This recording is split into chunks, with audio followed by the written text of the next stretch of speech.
Scuba goes under the sea.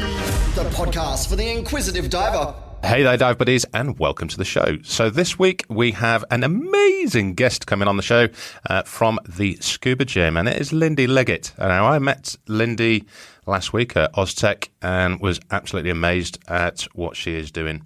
And without hesitation, she was super keen to jump on the show. So, Lyndi, welcome to the show. How are you doing? Thank you, Matt. Thank you for having me. This is quite an honour. Oh, my pleasure. My pleasure indeed. All right. Well, let's start right at the beginning, Lyndi. How did you get into diving?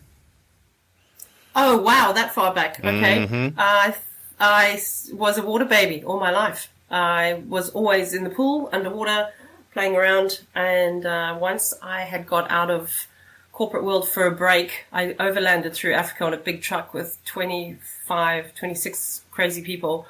It was the time of my life. It was during that time as well that I found out that scuba diving had actually become achievable and affordable, because it was, when I was looking into doing it, it was sort of a Navy SEAL kind of a thing that you had to have a load of money or you had to be in special forces to scuba dive. Yeah. So at the time that I found out about it, Paddy had just made it recreational diving more accessible and was getting the word out there. So I guess we looked into it as soon as I got back from overland. Actually, I looked into it, and incidentally, it was really funny because once I decided to do it, all the mates in the group, including Paul, we all jumped in. We all did it. Whoa.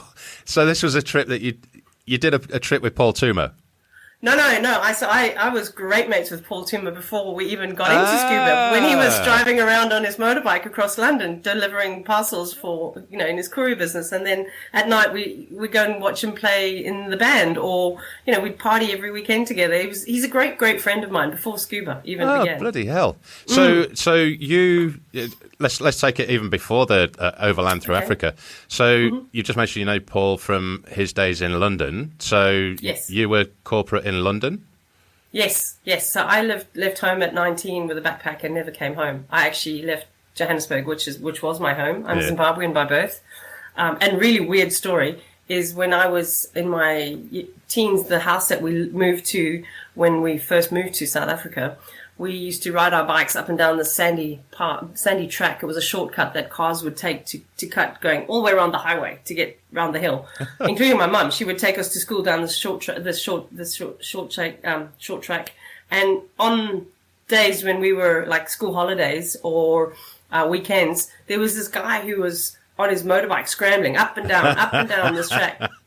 You know who it is, right? Yep. Paul Toomer. We found out years later when we met in London, and we were comparing notes as to where we lived, and he was like, "Oh yeah, I used to go up and down the little," and it was you. Well, we were the kids watching you. That's mad. Hey, that's an extremely small world. I know, right? And the bond was we had such fun in London, the whole crew who hung out together. And then when we all got into diving, it was so special because our holidays suddenly had a focus of being underwater. So we'd take all our gear, we'd go to Egypt, we'd go, all over the place together, the Maldives. We just had so much fun. It was great times. Bloody hell. Really cool. So did you get into diving before Paul? No, we got in at the same time. That's what's mad. So I got back from my overland and said, "Guys, I want to learn to dive." And they were the same. So do we. So they went Paddy, I went BSAC for some reason. Then Paul became an instructor and I came back to Paddy because he didn't cross me over. I just retrained and got Paddy was a bigger gig. And because he had taken off with it, I was like, well, I'm hanging on with my mate. I'm going to go Paddy route now. Yeah. And since then I've done all sorts. But that's how mad this whole thing begun. Crazy. See, now I got the gist that you guys knew each other, but I didn't realise it was that far back. Oh, we got lots of stories. But not for now. Not for right now. Let's stick to diving. Yeah. Yeah. Oh, brilliant. Oh, he is. He's a brilliant friend. Yeah. Okay, so you did London, did an over trip in Africa, and then what? You get back to London and think, sod this conventional life? Yeah, career change. Let's no longer program computers. Let's program people. Yeah. So that was a career change into corporate training, which is where I went career-wise. And at the same time decided I'm going to learn to dive. That's going to be my thing. And it certainly is my thing. And has always been, with a little gap for having children and living in Seattle, which is pretty cold to dive in Seattle. So anyway, diving was definitely, is to this day, my happy place, being on board. I do it almost every day, even when it's horrible outside. Sometimes I still go out to work and dive. Yeah. I don't blame you. Oh, saying that, I mean, I cried off. I was almost going to get in the water yesterday, and was it 2 days ago? Decided, no, it's not going to be a good thing. It was crap conditions. We get nothing but rain down here at the moment. It's insane. Yeah. But anyway, digressing there. So, hold on. So, so we're done London. We're done. Yeah. Right, sod it. We're not going to do a conventional lifestyle anymore. We're going to do training people and getting paid to do it. Yeah. How do you end up in Seattle then? So my husband, I got him a job at Microsoft. I was contracting at Microsoft. Yeah. And he had moved over. We got married, and he joined Microsoft. They loved who he was. He's really good at what he did. And then we got transferred. So Microsoft actually paid for us to move to Redmond, to Seattle. Nice. Redmond in Seattle, which is Microsoft headquarters, where we lived for 3 years and had our first child. So my son, who's now 14, is our Captain America. He was born in Seattle. Fair one. Yeah. How many kids you got? You got 2, 3? Two. 4? Two. And 2 of my own, and I have a bonus boy from Tim. His first child is 25 now. So he truly is a bonus boy. He's a beautiful human. Yeah. Oh, my son's 25.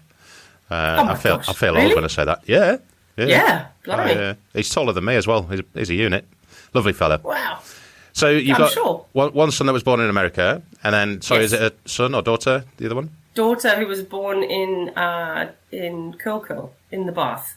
Both of them would have been water babies, but my son opted not to. But yeah, I told you, water's my thing. Yeah. So home births, both of them. So yeah. Bloody hell. I know, right? And they both scuba dive. That's the good thing about COVID, because my daughter was 10 when we had the first lockdown, and I said, right, here you go. Get onto Raid, download the manuals and start reading, babe. And she nailed it. 10 years old. Brilliant. Yeah, absolutely. So they both dive. And is hubby still working for Microsoft? Because I've got some shit that he can sort out with my Outlook. No, buddy. No. And take a ticket too, by the way. We all got shit to sort out with Microsoft, don't we? Oh, it's a pain in the arse. I'm going great guns at the moment because everyone keeps talking about merch for this show, and and the network that I've got, and then building. It's all constantly building, and people saying, "Oh, you should do this, should do that," and I just love promoting other people's products. So I thought, you know what, I'm going to jump on the bandwagon and just do an online store and do some drop shipping, that kind of thing. So I'm setting all that up at the moment, and cool. got the domain name, for the website, and then this morning bought an email to go with it, so it all matches up and it's quite nice and pretty. But of course, it goes through Outlook. So there's the stumbling block. So I've bought an email that I just have no bloody clue how to fix it at the moment. Oh. So, yeah, I'll throw the Mac out the window. That'll probably help. Oh, yeah. Anyway, digressing. Again. All right, you'll find that I do a lot of tangents. That's great. Go for it. So did Seattle, and then did you go from Seattle to Australia or back to London first? Yes. So we came back to live in Australia. My husband is an Aussie, and we came back to live here with. It was, grandparents, all of that stuff, and an opportunity to come back home at a good time. So we did that. Yeah. And we moved up to the Central Coast, which is where I'm based now, and when my kids were little. And that's when I looked at corporate training and went, well, I've got to get on a train at 6 o'clock in the morning and get back at 6 o'clock at night with 2 little children who I actually don't want to leave for all of that period of time to go back into corporate world. Because I could only get gigs up at Newcastle or down in Sydney to do the work that I do in the corporate space. So we actually watched the HMS Adelaide be scuttled, and I had a little idea. Perhaps I should get back into diving. I was pretty qualified already. I think I'd made it to rescue diver. So I convinced my husband this would be a great opportunity for me to go into diving, and I walked into a couple of dive shops. One of the owners, a good salesman that he is, he gave me a whole lot of bumf about it all, and I said, if I become a dive master or instructor, would you have 3 or 4 days a week for me? And he said, oh, absolutely. So I did. And then once I qualified, I walked in, I went, right, what do you want me to do? And he looked at me. I said, well, I've qualified. Now you got to pay me. I'm working. And he was like, oh. Did he? Okay. Yeah, he did. Good. He did for a while, and then winter came, and he said, oh, so I don't have 4 days for you. Maybe one, because it's winter. We don't have clients. I said, what the hell? I've only just convinced this man, my husband, that this is a good gig. So I'll let you in on a little secret. I actually started a company called Hull of a Scrub, and I dive under boats to this day and clean them. Okay. Yeah, so Hull of a Scrub. You might want to edit that part out. Hull of a Scrub. Hull. Because I'm a hull of a scrubber. And I tell my clients that you can tell your wife you've got a scrubber now. A hull of a scrubber. Not just any old scrubber. They love it. They're mostly retired up here, so they love that. Yeah. Does it pay well? It does. It pays me to exercise pretty much every day that I'm not in the pool with my scuba gym clients. It's not something I'm going to continue forever, but it has certainly done us well. And it built itself up really from people around here just talk. So that's how that grew. That's why I'm in the water most days. Apart from today, it's filthy out there today and the wind is howling. So I just play it safe. But yeah, so just to cut to the chase, I was doing some corporate training. It was a 3-day intensive leadership program that I was teaching every 3 or 4 months, parts of it, as I became qualified as the only trainer in Australia to teach this particular program. The company is called Rapport Leadership. It was very intense training. In fact, it was the trainer that I loved how she trained. It was so impressive that I wanted to rise to the occasion and step up and push myself, and saw this as an opportunity because it was a well-paid gig, but it took a lot of learning. I mean, the script was 3 days long, essentially. I had to learn it by heart. Yeah. And not just a movie script that actors can learn, a couple of hours worth of lines. Oh, no. This was 3 days. Yeah. I can still tell you some of it off by heart. Anyway, as I was going through that, it wasn't happening quick enough. The training wasn't happening every month. It was happening every 3 or 4 months. It was just taking a long time to qualify. I was just about there, and the guy who I was working for suddenly said he's gone broke. Oh, shit. I'm like, you're kidding. Anyway, about 6 months before he came to me with that, I'd been putting it out there, as I do, put it out there to the universe. I need more. I've got to be doing more with my life. I can't be waiting every 3 or 4 months to get a training gig. This is not working for any of us. And there, lo and behold, up on social media, did I see the video that David put together of the scuba gym. And I can't tell you how many times I watched it. It was that many. And then I messaged him and I said, I love what you do. Can we do that in Australia? Or can we at least have a conversation? And he said, sure, thinking, she's a nutter. Someone weird in Australia wants to do this. And I rang him. At, I don't know, it was about 10 o'clock at night, Sydney time. And he answered the phone. It was a Sunday night, so it would have been Saturday morning for him. And he answered the phone, and I could hear him saying to his wife, Kim, it's Australia on the phone. He was so excited. And we bonded, and we called each other a lot and talked. And then he said, come over and I'll teach you what I do. Because I said, what medical qualification do I need to do what you do? And he said, you don't. I figured it out. Okay, let me backtrack, because for those people who haven't heard of the Scuba Gym and how amazing David and his discoveries are about what we do underwater, his son became a quadriplegic at 11. So my son, when I heard about this, he was 12 when I heard about the Scuba Gym. Yeah. No, he was 11. So David Jr. became a quadriplegic at 11. He had a growth on his brain stem, right in the center of the brain. Life-threatening. Had to have a cutout. At 11. Little kid. American football player. Beautiful human. Just came out of the operation a quad. Wow. That would just be devastating. You've got a child. That would just destroy any family. For sure. The Lawrence family, they rose up and they did everything in their power to rehabilitate him, to make him whole again, and nothing was working. And his dad knew about hyperbaric oxygen treatment, and we know that it's good for burn victims, and we know that professional sportswomen and men use it, but it's very, very, very expensive. We all know that as divers. In any country, it's very expensive.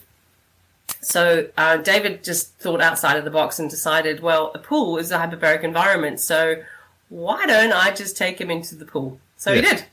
Imagine that, at 11, going into a pool. This is like 12, 13 years ago. So it was fairly new, right, to take disabled people, or not really that new, but a quadriplegic who's a kid. Anyway, he took him in, he started exercising him, and he did a lot of work stimulating his nervous system. And lo and behold, David Jr. now walks. So from being labelled a quadriplegic, he walks, he Holy runs, shit. he drives a car. Really? Yeah, that's what I see in this video, and it reacted the same way. Holy shit, I want to do that. How do we do that? Yeah. Do I need medical training? Because if I do, I'm not very patient. I don't think I would last at university. Just not at all. Yeah. And David said, no, I figured it out. I learned and I can teach you. I said, okay, game on, let's do this. Yeah. Holy crap. So the thing about when you've been teaching a leadership program and you've been teaching people to step out of their comfort zone and to take action and to have courage and to have conviction, you then have to do it yourself. Yeah. Yeah, that's the scary bit. Not just the trainer, but actually do it in your own life. It was like, oh, my turn. Okay, here we go. So I did. So what was his name again? Sorry, the founder? David Lawrence. David. And when did David? What year did David set up? When did I? 2018, 2008, 2007, around about then. So he'd been going a good 10, 11 years or something like that before. Yes. Yeah. So he hasn't just helped his son; he's helped a lot of people. Yeah. Because he came from an IT background as well, and he knew he couldn't go back to IT. He knew he had to do this for the rest of his life. Yeah. So the benefits have been he's found also. I mean, we haven't helped people to walk again. We've had stupid things like COVID happening, which have locked us out of the pool. But we've had amazing stuff happening in our scuba gym in a really relatively short space of time. That for me is profound, and it keeps me going every week back to do it. And when you have those moments of what the hell, I've only got one person because everyone else is cancelled because they're all sick or something's happened, you go, why am I doing this? Yeah. No, you're doing a fucking marvellous thing. You really are. Thank you, buddy. Yeah, I appreciate it's it. It's very exciting. A quadruple amputee who's been emailing me a few times, which would be hard. He's an amputee. How is he supposed to email me? Yeah. He sent me a message saying, I've just passed my dive medical. We better book a date. I'm like, oh, this is so exciting. I'm awesome. So excited. I know, right? You know what I didn't ask was, clearly you're buddies with Paul. Are you doing anything with Raid? A Raid, because they've jumped on board with depth therapy as well, haven't they? Yes. So Paul and I have to get together. So little inside secret, as I teach mostly Raid. Yeah. I do a little bit of NAUI, but I teach mostly Raid. I know I'm PADI and SSI instructor, but I actually don't continue my professional subscription to them. It costs a fortune if I had 4. And I actually prefer Raid to all of them, not because of Paul, although he has a lot of influence in my life, but because of the flexibility and the teaching around it. Yeah. There's some skills that they have updated, which make sense to me. And there's some that are flexible, which should be flexible, whereas PADI is this, and this, and you tick boxes and away you go. And SSI is very much the same. NAUI is a very much more detailed, I found, course, which is good. But it's hard to get the detail on a 4-day course. Yeah. Even with regard to some of the RAID stuff, it's having the flexibility to be able to say, okay, we're going to come back and we're going to revisit that. The core skills. You're a great diver. Some of these other things that are extra, we're going to revisit in your next course. And I think that's a better approach as a trainer. Yeah. In terms of retention, people need to be able to retain the core stuff, not be overwhelmed with all of it.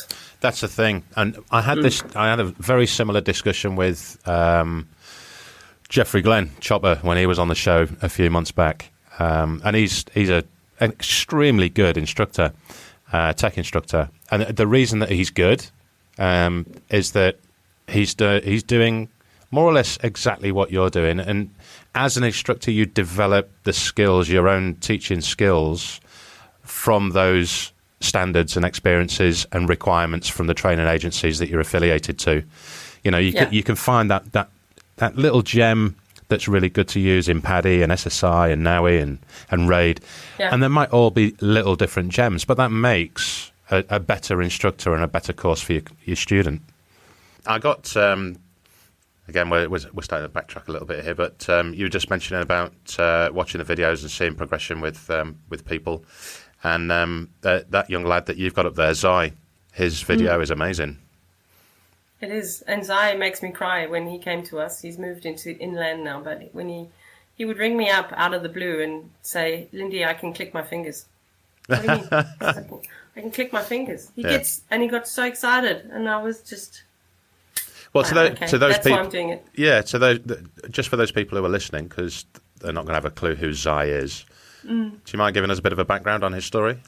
Sure. So Zai came to us. He was 11, so he was our youngest diver. So all of our clients we call divers because that's what they do. They dive. And Zai has hyptonia. So hyptonia, for those who don't know, is pretty unfair, really. I mean, all illnesses are, but this one is not very, very nice for a little fellow. His connective tissue isn't like ours. So when he runs, his arms are a bit floppy. When he plays, he's dislocated his knee and his shoulders that many times. He had 7 or 8 operations on his knee when he came to us. He had a whopping great scar that they keep opening up. And so his mum said, I just want to give it a go. I just want to see how it looks like this might be good for him. And I said, okay. Well, let's just point out that, you say about him dislocating his knee. That was simply by walking. The dislocations were occurring, wasn't they? Yeah, walking, playing with his mates in the school grounds. So he just can't play like a regular kid because he hurts himself. Yeah, yeah. And because of this connective tissue problem, that and the doctors said that if he doesn't get some kind of help, he's going to end up in a chair by the time he's 16. Yeah. Which isn't a very nice prognosis for someone who's only just really beginning life. Exactly. And becoming a teenager. So when he came to us, he came on the first week, and he took a while to get in, as most of them do. Our first session with any person is an hour and a half, just to settle them in, get them geared up, talk it all through, etc., and then get underwater and see how they present their diagnosis and see how they adapt and work with the exercises we get them to do. So he loved it afterwards. Yeah. He had an ice cream and he was just full of, what was really special is, as you know, about 90% of the population are terrified of going underwater. Yeah.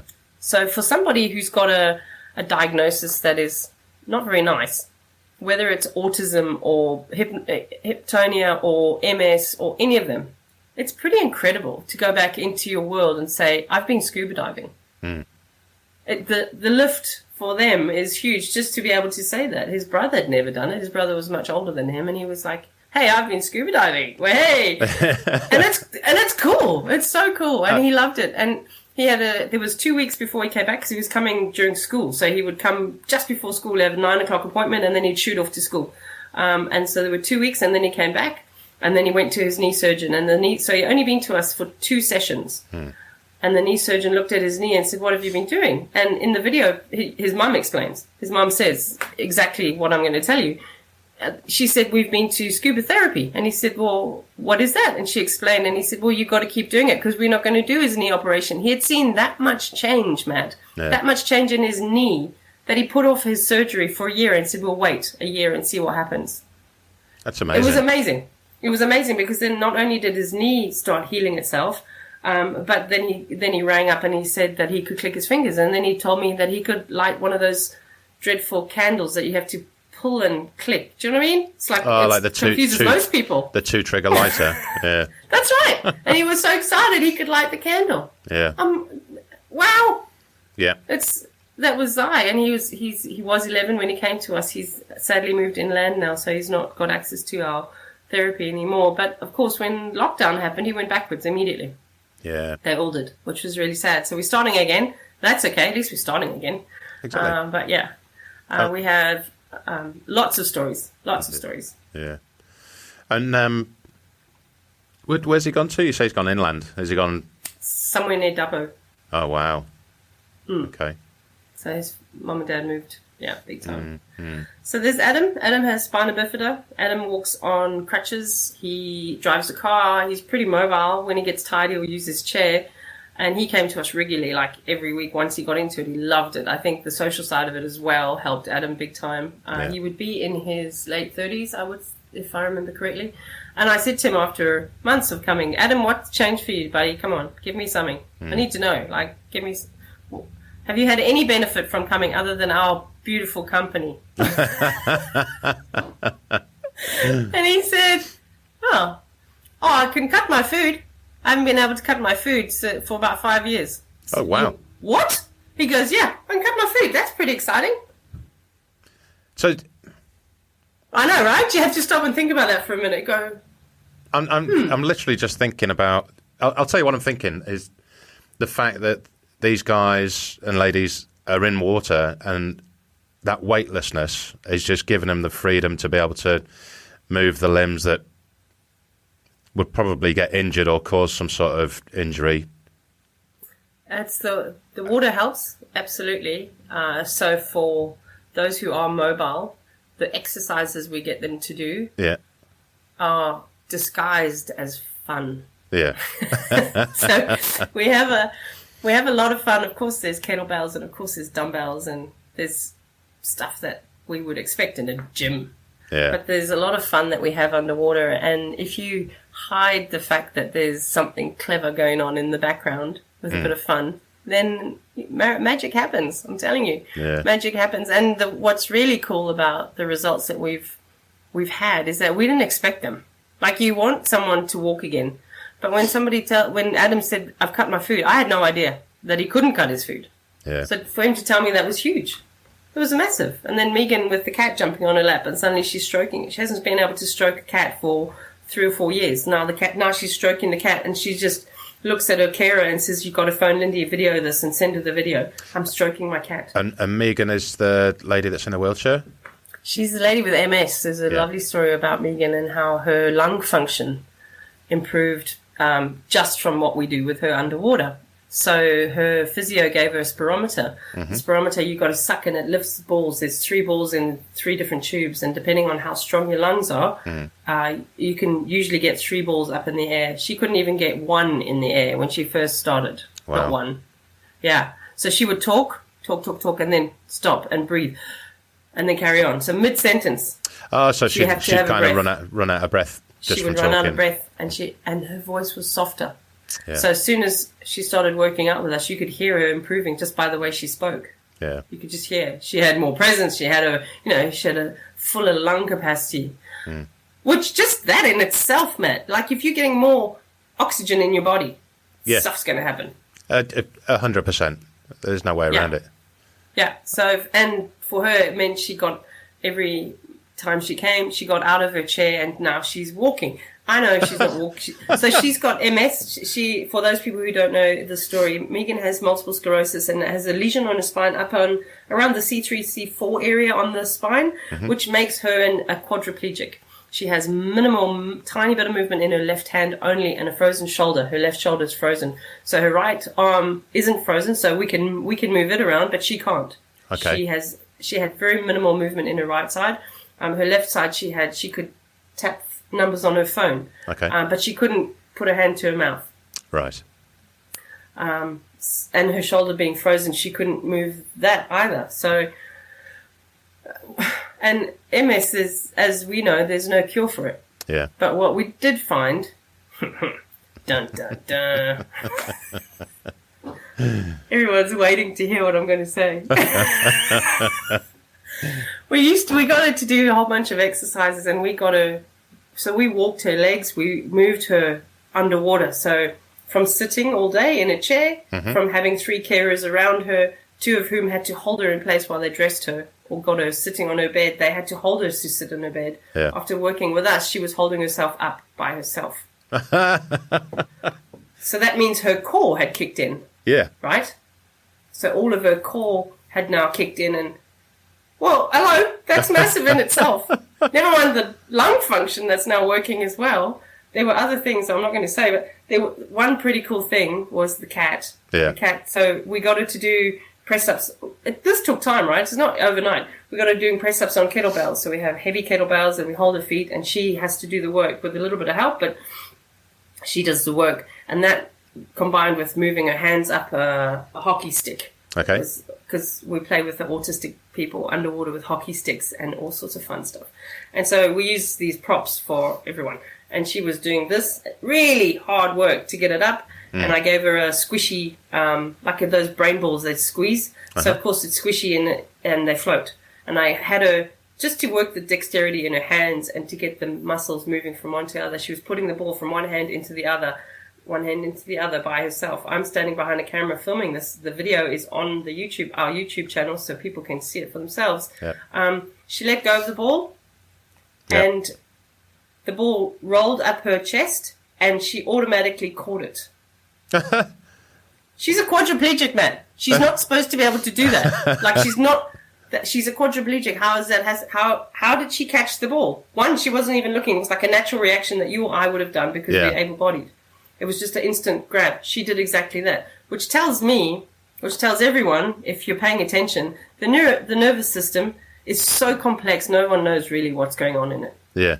And when her Professor Hurd, who is her neurologist, I actually met him through COVID. It's a weird story, but I actually met him, and I said to him after the appointment, my son happened to go and see him. He's it's a funny story, so I'll tell you. Lockdown did my son's knee in. He sat playing Xbox weird on his chair for so long that he got drop foot at 12 or 13. 13-year-olds are not supposed to have drop foot. That's like an old person's gig. What the hell is drop foot? So he could, when he walked, he couldn't lift his foot up. So it was his left foot. So he could move it left, right, down, but he couldn't lift it up. So he would drag it. Huh? I'm going, okay. What the hell is wrong with you? Why aren't you lifting it up?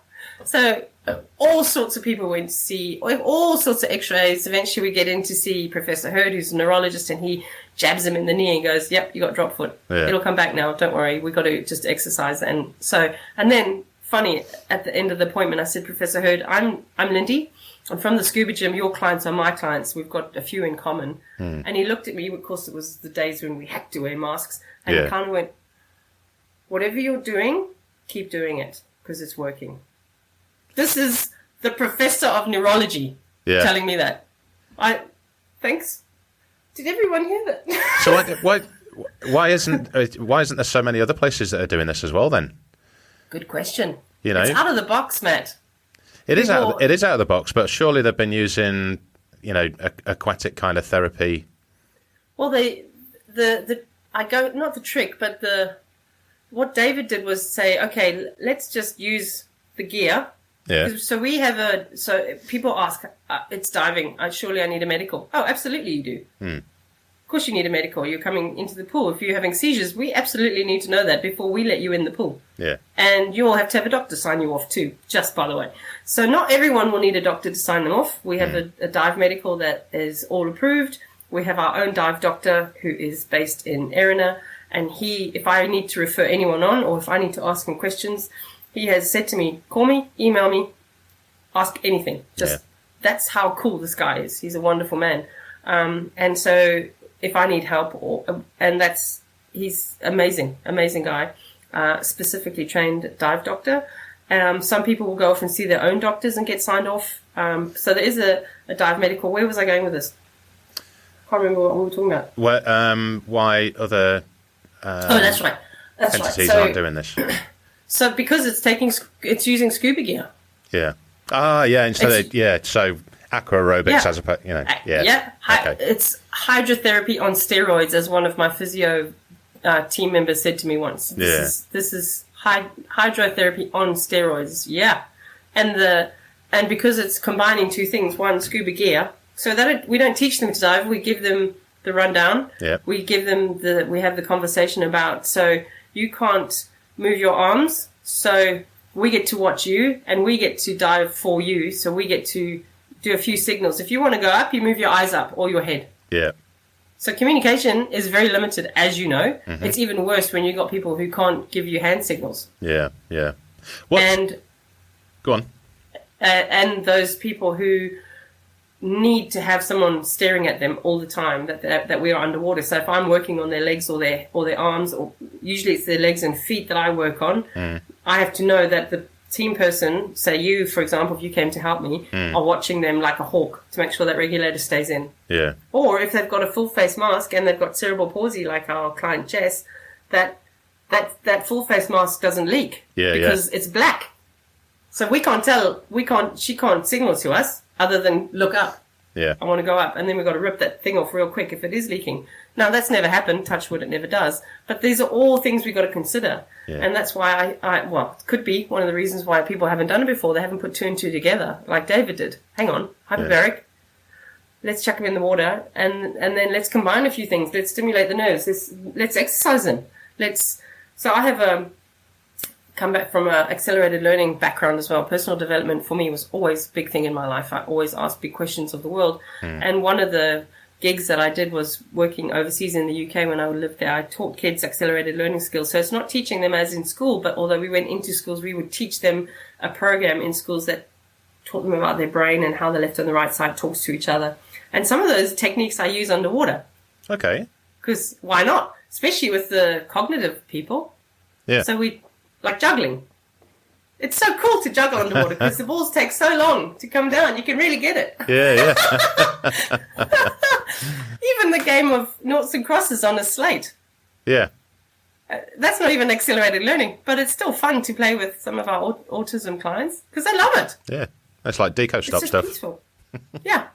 Yeah, exactly. Yeah. What you do on deco. Yeah. So just going back to the medical side of things, first thing that popped into mind there as well was that the possibilities that not many people are using scuba diving in therapy is that they're just under the assumption that it's too dangerous and can't do it. Correct. Yeah. It's a high-risk sport. So well done for ignoring that hurdle and just getting on with it. It was David. I followed his lead. I'm, sitting on the shoulders of giants, to be honest. He went to NAUI because we have to be NAUI certified instructors to run Scuba Gym here. Okay. And he went to NAUI and worked with them. That's who he had trained with already, so he already was in the NAUI system. But NAUI, because of the results he got with his son, they listened. Yeah. And then he set up the processes. We've got agreements with NAUI in place that allow us to do what we do, plus agreements with dive doctors. And the red tape in Australia is insane. So I found a way through, and here we are. Okay. Yeah. I'm just trying to wrap my brain around everything we've just spoken about. It's insane. It's a good way. Right? In a good way. It's a great Good. way. Yeah. Good. I can tell you some more stories while you're wrapping your head around it. Well, what about the equipment? I mean, you just mentioned, or we've just spoken about, the hazards, especially with the regulator. Do you use necklaces or just standard regulator? Standard regulator, or we have a full face mask that I use only if my cerebral palsy clients really can't keep that reg in. So the thing about what we do is we're always pushing people to improve the mind and body. And if you get your mind on board, the body will come along to the party, as we've seen so many times. And dare I bring the idea of walking on fire as an example. You convince your mind you're not going to burn your feet, and you won't. I know because I've done it several times. Yeah. So if you get people underwater to believe that they can put their hands flat when they are like this, they will eventually. Yeah. And that's what we've found by just keep constantly pushing them. So the full face mask is great for those who are new, who need to use it, but we really want to get them on a regulator because then we get them using their jaw and biting and not going back to the old ways. Yeah, yeah. So do you get... Do physios and stuff like that refer their clients to you, or is they it do? People? Okay, they do. We have had interest from physios. We have had a gentleman who came to help us. So I mentioned our team are incredible. I couldn't do what I do without the help of the volunteers, who are all qualified divers who come to help. And if they're not qualified, they are on deck and they are first aid trained. So we have. So that in itself is pretty special, to have physios come and say, I'm a diver and I'd love to help. And then to go, oh, wow. Okay. Yeah, there's plenty to do here. One of the friends who's a physio she qualified in Holland. Her qualification, because this is Australia, Sorry, you can cut that out. She wasn't allowed to practice without requalifying to some crazy degree. So I said, well, what if I teach you to dive? Will you come and be underwater with us? And she said, yeah, hell yeah. So she's been helping us underwater as a physio, and I have taught her to dive, and it's amazing because then she brings her stuff to the party as well, which is extra, which is brilliant. Yeah. But we have had physios in the past, and up in Newcastle wanting us to run programs up there. It's just a matter of getting enough clients for us to travel up the road to get to Newcastle. Yeah, the logistics, I suppose. What's that lady's name? The physio that's helping there's her? several. Okay. Here from Holland is Mika. Mika helps. Yeah, shout out to Mika. Big time. Wow. So you set up in 2019, 2018? We started in April 2019, actually in the pool. So I went over to the US as it turned out. I had one last trip out there, and with the leadership training, and I tagged time on the end to go and see David and his family, meet Junior, and meet the Naui team, meet all the people, just be in the water, be in the Scuba Gym in energy, and absorb as much as I could while I was there. And it was amazing. It was a great time. It was fabulous to be able to give all of the family a big hug and thank Junior for taking one huge hit for the team, because because of what he's happened to him, he's changed the lives of everyone through his mum and dad's work. So it's incredible. Yeah. There's so many people who've benefited from this, and will continue to, because of, people like me who are crazy to go out and continue this stuff. That's good. Yeah. It is. Yeah. There's one thing that we haven't pointed out yet as well, is that, we tried to get this recording done and aired for Monday just gone, but because it was Mental Health Awareness Day, but the mental health of your clients, divers, buddies must be remarkable. It is. And just on that note, we've actually just used this last lockdown time to put together a Scuba Warrior program. So that is specifically for people with anxiety or post-traumatic stress. And it's not a disorder. It's just post-traumatic stress. It's a different approach to dealing with it that we've taken on. And it's because I know people with post-traumatic stress. I have experienced being a child of a veteran. My dad never came home with PTSD, but my uncle did. And it was in my face until I understood really what was going on. And that was only not that long ago. I was like, wow, no wonder poor Uncle Raoul was grumpy when we were kids. And we never move anything out of place because he would lose it. And now I know why. He's had nightmares every night. He was ambushed. So my uncle was ambushed. I don't know if I told you the story at Aztec. No. And his jaw was almost entirely blown off. So Zimbabwean, it was through the Zimbabwe War. My dad served as a military policeman, and my uncle served as well in a different area. And Uncle Raoul's jaw was almost blown off. His voice box was shattered. The doctor said he would never speak again. He said, he's written up a story about it, and he said in his story that he was holding his jaw in place as they were putting him on a stretcher and loading him into a helicopter, and he was saying prayers. Jesus. He had nothing left. That's holding his jaw in place, covered in blood, throat. Oh, God. I remember seeing him. He had, that in like Platoon and those sorts of movies where they've just got a hole here and around their throat for the voice box, and everything else is bandaged up, or the whole throat is bandaged up. And he couldn't speak. He was writing in hospital. I remember seeing him, and he was writing.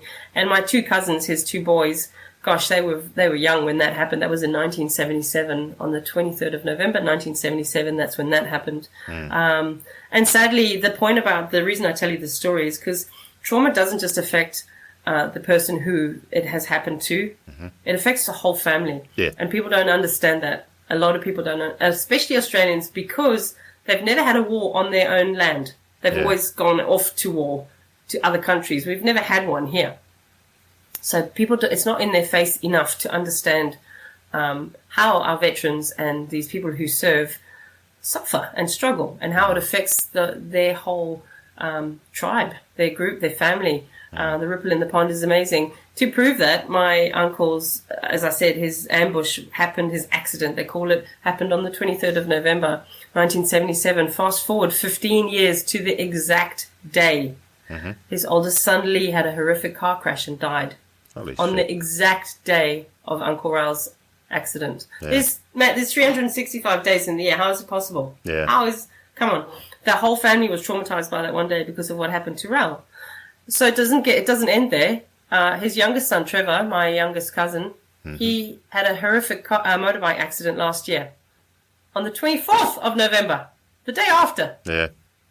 He's still alive, thank God, but he broke his back. Jesus.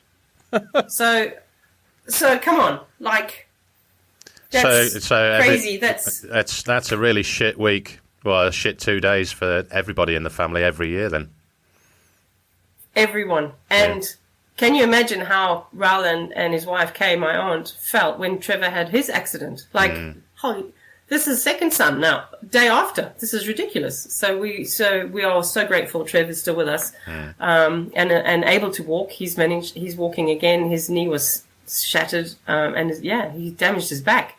So horrible. And so trauma affects the whole family. Yeah. I get that, totally do. Understand why Raoul was grumpy was when we were kids, and perhaps why their relationship with his sons wasn't crash hot. Because, my God, it was never treated in those days. It was called shell shock, and you just get on with it. You'll be right, mate. Yeah. No. No. So our Scuba Warrior program, we honour the service, we honour the person. You're not a number when you come to us. You don't have to talk.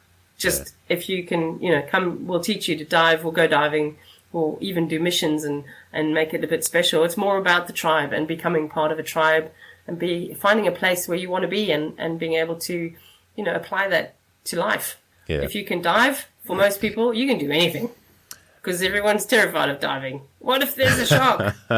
Get your camera out. Yeah. Take a photo. Yeah. I think you hit the nail on the head there as well, particularly when it comes to PTSD and military personnel. I mean, I've got 17 years service in the UK forces, and thank you for your service. It's all right. It was great fun.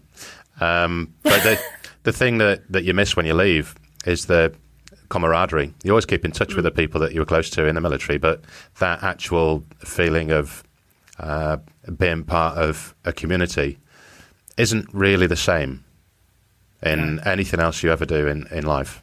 Yeah. And the closest thing I've found to it is scuba diving.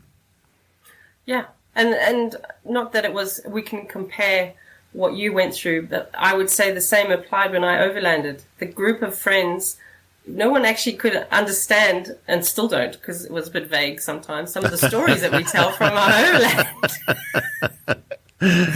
Anyway, but yeah, that camaraderie. I mean, the friends that I have from that trip are just, they'll be with me forever. Those sorts of people, I don't have to see them. I haven't seen some of them for 20 years, but I can pick up the phone and they're there. Yeah. Just that's pretty special in life to have that sort of a connection with a group or, a few people. So if we can create an environment where people can come, and it's not about, I don't sell gear. I'm not here to make pots of cash off you. I want us to do stuff that pays it forward, that we can, help out other people. And if you come, you can become a volunteer at the Scuba Gym and help disabled people, because I promise you, it's not just the clients who are disabled who get something out of coming to Scuba Gym. One of my volunteers is a very, very bright bunny. He's an engineer, and he said to me not long ago, can't tell you how scary this was. I said, what do you mean? You're a qualified diver. You've dived all over the world doing all sorts of crazy shit, and you're telling me this is... He says, I'm not good with people. It's really confronting to having to lift people onto a hoist and be almost in their faces, but it's amazing to be here and be a part of it. Yeah. So he got something quite special that I hadn't even really considered. Not that I expect everyone to be weird and crazy, a little bit like me, but just, if you're a diver, there's something about your outlook on life and being able to step out of your comfort zone, because we all do it. That's what diving is for a lot of people. It's just going into a whole different comfort zone, one that is particularly scary for others. But for us, so technical diving for me, there was a time where I did that. I would love to do cave diving, but it's not right up on my list of things to do. There's other places. I would love to go up and see up to the Barrier Reef with you guys in November and see the coral spawning. That for me is just magical. Yeah. And that's the diving I love, is the magic side of it all. And I'm sure there's magic down at 100 meters. I'm sure Paul will tell me there is. I'm just not in a hurry at the moment to go down and see it. Yeah. No, I hear you. Yeah. I hear you. Yeah. And I suppose, your focus isn't really on the individuals that are there and volunteering and, just picking up on what you said there about not recognising the benefits that they got, because you're trying to do everything for that individual that's come for the help. So you don't necessarily see what's going on outside of that environment either, do you? No, and one of my team, another team member messaged me and said, "Hi, I'm local. I actually have post-traumatic stress, but I'm actually a dive instructor, and I just want to get back in the water because of the PTSD. Is it okay if I come and dive with you at the pool when you're doing?" And I'm like, "Yeah, mate. Are you kidding? Absolutely. Pull in. What do you need? To have it." It just ticked a lot of boxes, and he's become a really good friend. Great. It's just amazing. So, he loved it because their focus is not on them. You're diving for other people, and you're watching and you're giving, and there's a synergy and an energy that I can't explain until you've been underwater with these people and got involved. Yeah. And I think I'm going to not go unicorns and fairies just yet, but that's the holistic view that I wish that more people understood and bought into, because it's so powerful to be a part of that journey of helping somebody to heal and to rehabilitate, or to learn our high five scuba dive high five that we've got. Some of our autistic clients, they just absolutely love it, and just to see the joy that's what it's about for me. I'm going to start crying soon. That's all right. I think it refocuses as well. I mean, you like you say, not doing the unicorns and fairies, but you look at everyday life now, especially, in the cities, Sydney, Newcastle, everyone's running around, everyone's busy. The focus is on the phone or the computer or work and the stresses and that continual grind. And just getting into the pool and helping someone who is effectively helpless and seeing a huge benefit is in itself a huge benefit to the people that are actually experiencing it away from the environment of what we're doing now, looking through TV screens all the time. Oh, 100%. And that's the magic that we find out. I mean, just having people with anxiety who come and learn to dive, push themselves, sat underwater blowing bubbles just to calm down. And now, dear friends who are there in a heartbeat, who want to help. Yeah. It's just an amazing transformation to watch. And actually, I find it a bit of an honor to be in that position, to be able to witness change in people, whether it's very physical, whether it's, more cognitive, mental stuff, or being able to help. I'm not sure if you saw the video that we put together of the cleanup we did not long ago. And my beautiful friend Sylvie, who does a lot of our videos, she's an amazing friend, an amazing asset to the Scuba Gym team, because she's a professional cinematographer and her work is outstanding. But to be able to give her the opportunity of coming onto this amazing boat that, again, was gifted to us by the gentleman who said to me, "Let me help, this is what I got." And I was like, wow, well, we're going to take veterans. Can we test run it and get Sylvie to come? And she just, to be able to sit on this beautiful boat and cruise around our waterways and jump in the water and clean up a bit and make videos, for her was just a gift. Hold on a moment. You've got a boat? No, it's not ours. Oh. It was gifted. It was actually, it's a gentleman. Dude, if I had a boat. I was going to say. Come on. He's actually one of my boat clients, and he said to me, "Do I know any free divers?" I was sitting on the marina getting ready to head off home, and I said, why do you want free divers? And he said, "Oh, I've got this boat. I really want to use it. I want to take free divers out." I said, "What about scuba divers? Hello, I'm in my wetsuit, hello." And he said, "Oh," and so I explained about if you are willing to let us use your boat and you drive us places, I have my Scuba Warrior program, which this could be a fantastic synergy of services. We'll take the veterans, they'll have a fabulous day on your boat. We'll go diving, we'll clean up the ocean, or we'll, go look for starfishes or go and find what our marine biologist friends want us to find, because they're professors at the university and they're looking for particular seahorses. We'll go find them, whatever it takes, just to keep the focus and the missions out there for our scuba warriors, but also to pay it forward to make sure that we are contributing to a bigger picture. That's what it's about. And David said, yeah, let's do it. Let's take my boat. That's awesome. Oh, amazing to be, it's just when you're gifted stuff like that, it's pretty special. Yeah. How big is the boat? How many people can he take? With gear, it's a bit of a cruise boat, so it's a beautiful boat, boat. We had 2 divers, 2 camera people, and him, so there were 6 of us. Okay. And I would say we could probably fit another 2 more divers. I would say 4 divers with tanks and all the gear would probably be enough for the back of his boat to handle. Yeah, yeah. I can't imagine 6 veterans on the back of a boat having had a few good dives and then beers. Good dives. Yeah.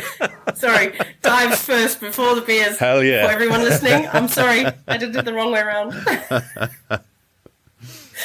Oh dear. It just be life-changing, which is really what it's about for me. Yeah. To be able to have, to provide an opportunity to help people change their lives, that's pretty cool. So how many veterans have you got? We've got we've got a handful at the moment, literally a handful. We're just about to run our next Warrior program. Unfortunately, we haven't had great weather, as you well know, which really puts a damper on the diving industry and has done for the last couple of years. But this last year has been horrendous for diving. Last year was fabulous. We had the best August. In fact, we were grateful for lockdown because we got to do recreational diving without taking students anyway. It was great. And what we saw was unreal. Just up here at the Haven in Terrigal was unreal. But this year has been absolutely miserable. We haven't really had the same. Having said that, we did see 6 grey nurses, just amazing. On our first pilot course was the Scuba Warrior pilot course we had. We don't get to see grey nurses, maybe once a year if we're lucky at the Haven. We had 6 of them cruising around us for 4 open water dives. Nice. It was unreal. And we had mum and son and dad and son and a couple other veterans on it. And it was very special for them because they're with their child, and the child would be, early 20s, so I'm not talking a kid. But just to have that bond and have that time, the magic time together of seeing sharks and beautiful sharks and being in this very special place was amazing. So it was really good bonding for everyone, particularly those veterans who had signed up with their kids. Yeah, yeah.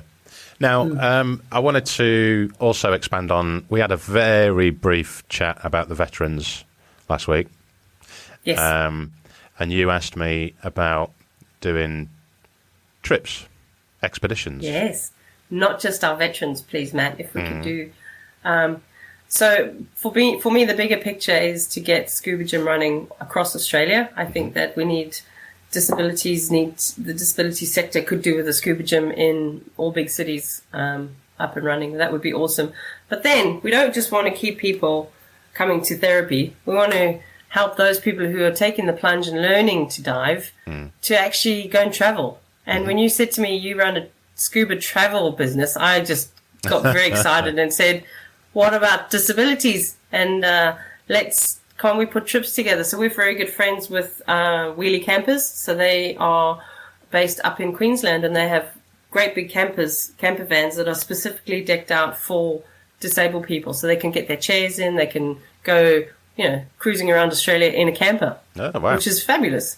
And if we could do the same sort of thing with scuba, I'm not suggesting we get a camper, but I'm thinking, if we had dive trips that we could take people to see some amazing stuff where we know that at the other end we've got a boat that we can use that can take a wheelchair, because not all boats can. And it's very tricky to find, sometimes it's tricky to find boats or people or outfits or people out there who are willing to allow us to come on board and with a wheelchair or with an amputee or, somebody with something like that. So that would be cool if we could work towards a trip like that. That would be awesome. I've got a little plan in mind already. Okay. Not to go anywhere, but to help our autistic clients who are not qualified to dive, but they are my clients, and we have worked with them for months and months. I have a connection at I don't know if I should tell you this, actually, because this is a bit special. Might have to chop this piece out. All right. Well, you can tell me. Or you can choose to put it in. I'll tell you. I have bonded with the Sydney Aquarium, and my plan is to get them to, when they open up their tank dives again, is to be allowed with those of the few that I would recommend of my autistic clients to do a tank dive, so they get to experience what it's like to dive with sharks. Okay. In Sydney Aquarium. All right. And the problem with that is you have to be a qualified diver, and there's a few bit of red tape to cut through, but we're on our way, put it that way, and they haven't opened them up just yet. So, hey, couldn't you have a look at the iOS scheme or system for training? Is there a way of manipulating that so that you can qualify people? I love manipulating. Let's do it. Yeah. Could you manipulate the training so that you're qualifying disabled people as a diver? Some of my clients can qualify, so that's different. But the people who I just want to make this like a special end of year thing, hoping that they will let us do it with my team rather than their team, because my team have worked with these people day in and day out, and I would be happy to have a guide with us who's with the aquarium. Yeah. But if we could lead it, so to speak, or run it. Yeah. That would make sense. Just one day. That would, because they're not qualified, but they're signed off to dive down to, between 2 and 4 meters. Yeah. That's as deep as our dive doctor and the pools are. So that's what I'm thinking. And we know, particularly me, know how to cope with those who may well freak out. Yeah. Because we don't know how they're going to react. Some might chase after them. That's certainly something I would love to do. Grab their fin. Yeah. But, it's just because of all the time I've spent with them, I think this, if I have to go and do 5 or 6 tank dives, I'm happy to. Yeah. No, that would be awesome. Just to give them that experience. It would be amazing. They'd just be on fire for months. Yeah. You just end up with, going back home in the evening in your wheelchair. Oh, what have you done today? Oh, yeah, just jumped in a tank with a bunch of sharks. How many people could say that? Especially if you're in a wheelchair. Yeah. I mean, really, yeah. And what would be super cool, when I did a tank dive in Cape Town Aquarium, as soon as we got in and went down, all the tourists who were in the aquarium watching the fishes rushed to the glass and took photos. Yeah. So it would be amazing to have someone from the press perhaps there to go, wow, look at these amazing people. They've got disabilities, or cognitive or physical, and here they are diving with sharks. Well, if it comes off, let me know, because I'll rock up and bring the microphones and take the piss and ask some silly questions. Will. Yeah. I absolutely will, Matt. Don't you worry. That would be good. Yeah. Maybe you'll come in with us. Oh, you never know. I don't know. I'm not a massive fan of aquariums, which clearly not many of us are. But I can see. Not either. Yeah, I can see the relevance, I think this is the only time I would actually agree with an aquarium, to be honest. Yeah. Yeah. But anyway, back to the trips. Sorry. Yes. I was trying to think of, when you were asking about it and talking about it, I was trying to think of locations that would be able to accommodate wheelchairs, and I think that's the difficult bit.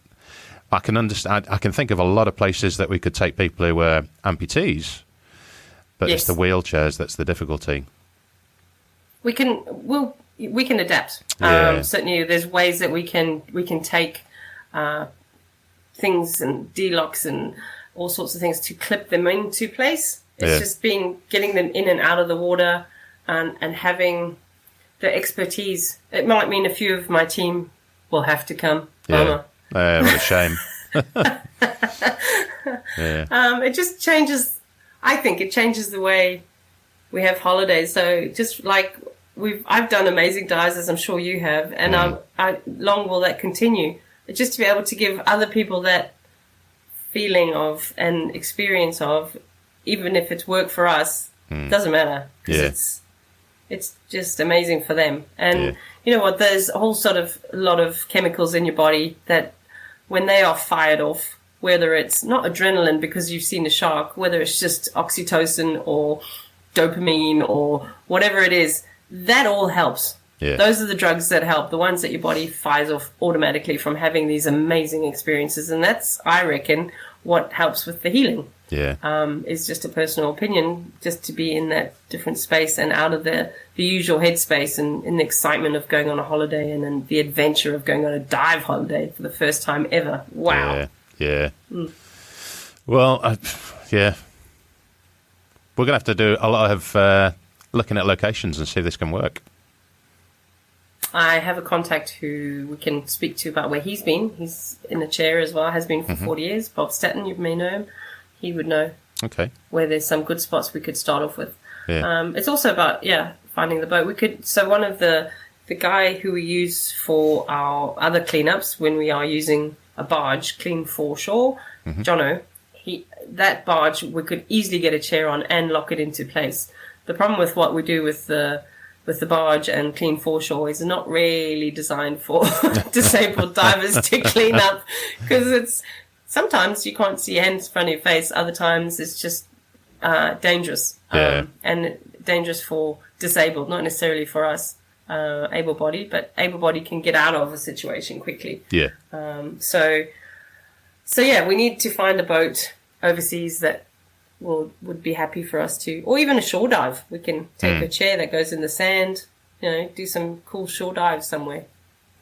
Do you reckon you could get to Koh Tao in Thailand? I reckon. It's a bit of a, you've got to get on a ferry to get across from the mainland, and there's so many resorts there that are beachfront, and if you've got wheelchairs that go over beaches, Sari Beach is just very easy to get into and go and dive at the front there.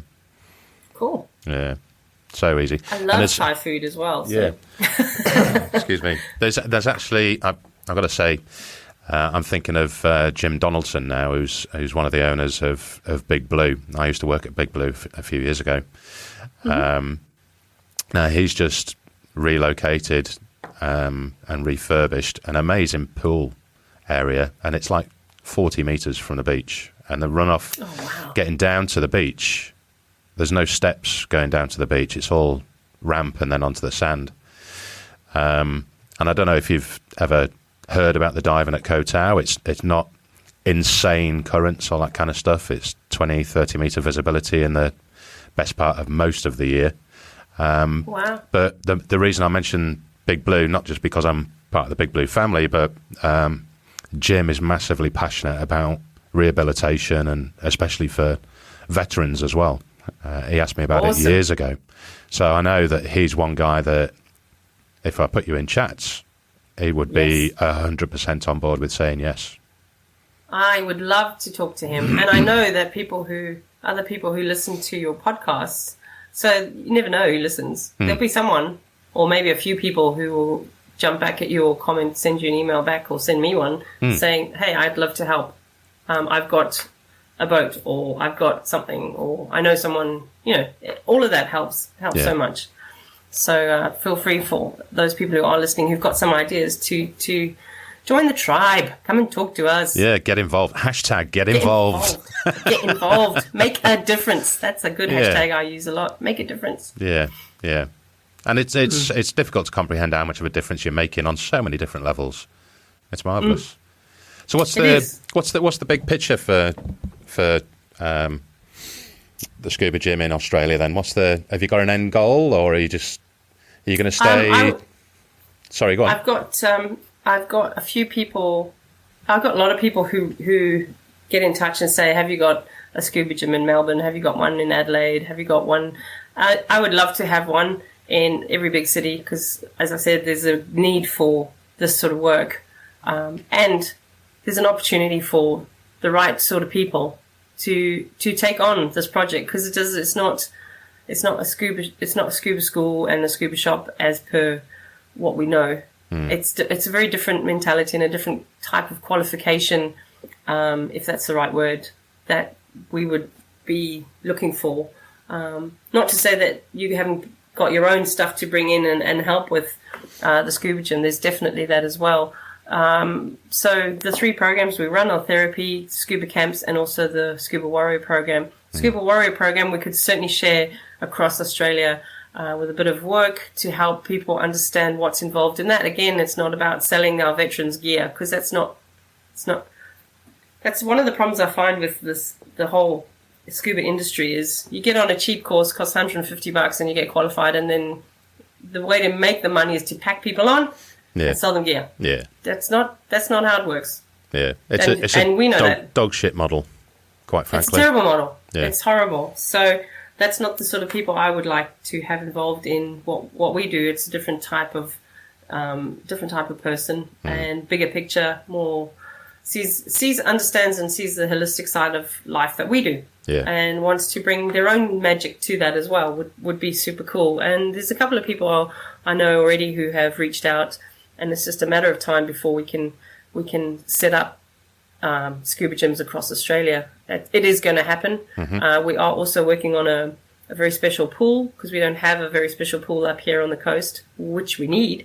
So we're working with members of Parliament to help us get somewhere with that, so we can have a hub for the scuba gym here on the Central Coast, and then take it out there. And the more people who help the veterans, if it's not our program, there's other ways they can be involved. So it's really about changing people, maybe inspiring people to change the way that they think about what they do, and maybe take the focus off of the money side of it and selling the gear, and focusing more on the people and bringing the tribe together, especially after what we've all just been through. Yeah. I think it's a great time to step back and go, hang on a minute, let's start again. Let's change the way we do this and focus on the people and helping each other. Very much of a tribal way of looking at life, and sharing, and not being afraid to share.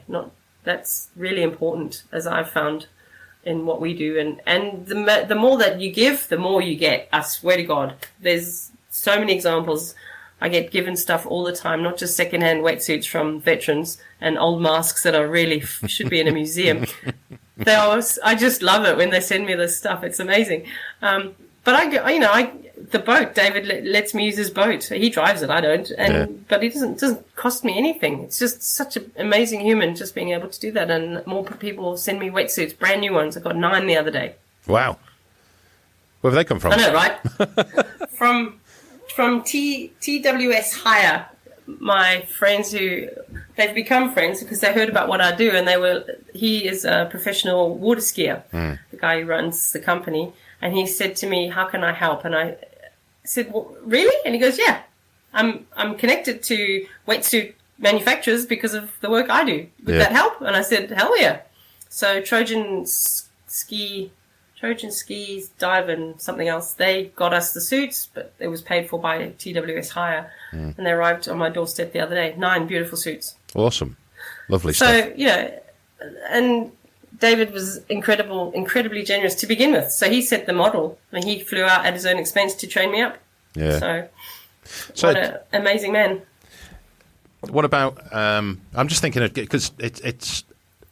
I think it's something that the majority of people that are listening to this podcast would want to do. My only fear would be how do you if I was to start up a scuba gym in Sydney. How would I be able to support my finances doing the scuba gym? Is there any kind of support coming from the government because of what you're doing? So if somebody wanted to start a scuba gym, they would have to come to me because I have the license for Australia. So we would work together to ensure the success of their scuba gym and how we get funded. So we are a not-for-profit now. Yep. Which is exciting. This is our first year of being a not-for-profit, and we have now got more access to grants. It doesn't mean to say we're going to get them, but because we're a not-for-profit, it means that we've got more chance of getting them than we were as a for-profit company. So honestly, if people want to start a scuba gym, it's about getting in touch with me, and we can make it happen. I can show you how we can start generating more an income for you. It's not going to be massive to begin with because it takes time. Yeah, for sure. But the more that we get out there, so we're working slowly. It's taken a while, but slowly but surely we're getting into Royal Rehab, which is the spinal injuries hospital in Ryde. Okay. That's taken a long time. Yeah. But to have that, so somebody, you don't want to, it's better that we work together as a team to build the Scuba Gym across Australia. And so, if people are listening and they want to get involved, come and volunteer. Come be a member of the team, jump in, have a conversation. It may not be what you like. Yeah. It may be too confronting. It might be too, whoa, they got catheters and things. I'm not sure I like that. Okay, then don't do it. That's not your gig. You're not in any trouble. But then we have people who find out what we do, and just one gentleman has just retired. He's never going to dive again. He just brought me all his gear. Yeah. Called the train out from Sydney and brought me all his gear. I'm like, really? Thank you. And it's in great nick. I was going to get it serviced, but the guy, my technician who services all my gear, said I took some of it apart and could see that it's actually been done recently. I'm not going to take it apart. Yeah. Doesn't need it. Yeah. So other people, there's so many. People find out what we do. One gentleman got a whole bunch of people to volunteer their gear that they were selling online to give it away. And he rings me up. He goes, "I got 2 crates of gear for you." What? Is your house big enough for all this? Well, yeah, that's, and to begin with, when starting this model off where it's not selling gear and it's not an instant money spinner was really hard. But it paid off. And it's beginning to pay off more as we are able to help people again, and this craziness subsides that we've been through. People are coming out again and going, okay, let's take another look at life. The clients, they're coming back out again, especially the very vulnerable, which is great because it's time to move on, and it's time to get back out there and live life, not be scared anymore. Yeah. That's I know it's easy for an able-bodied person who's fit and healthy to say that. At the same time, surely these last couple of years is just that for most people. Like, really? Come on, we've wasted so much time. It's time to get out and live again. Yeah. It's weird. It's one thing. It's the priceless thing in life, isn't it? Time. Once it's gone, you're never going to get it back. Plain and simple. That's right. Just got to make the most of it. And the people who have been and gone backwards in their therapy will know that firsthand. Yeah. They will know, and that's the sad part. Yeah. So it's really now a good time to say, well, actually, hang on, we're underwater, for God's sake. Let's get underwater again. Let's go exercise. Let's be in that world. Let's be part of the tribe. Let's learn. Let's be living out of our comfort zones. That's where the fruit of life is, outside of your comfort zone. We know that. Outside of your comfort zone and in a good community. In a great community, absolutely. Yeah, for sure. Happy days. Right then, Lyndi. I always say Linda, I don't know why. It's been an absolute pleasure talking to you, and I want you to keep me posted on, when I can come up, because I'd love to come up and help out. I might be a dribbling wreck. I can imagine it's quite emotional at the side of the pool, but yes. I'd love to. I'd love you to join us. That'd be awesome. Yeah. Thank you, Matt. Yeah. Yay, for sure. Happy days. Okay, well, we're going to sign off for now. As Lyndi said earlier on, anyone who wants to get in touch with Lyndi can do through the show. I'll put a load of links in the show notes, and I think we can find space on the homepage on Scuba Go Podcast to slap up the Scuba Gym there for a hyperlink over to your website. No problem at all. Thank you so much. I really appreciate it and look forward to meeting more like-minded people. Lovely stuff. Lyndi, absolute pleasure. I'll speak to you soon. Thanks, buddy. Bye for now, everybody. Bye. This is Scuba Go Under the Sea, the podcast for the inquisitive diver.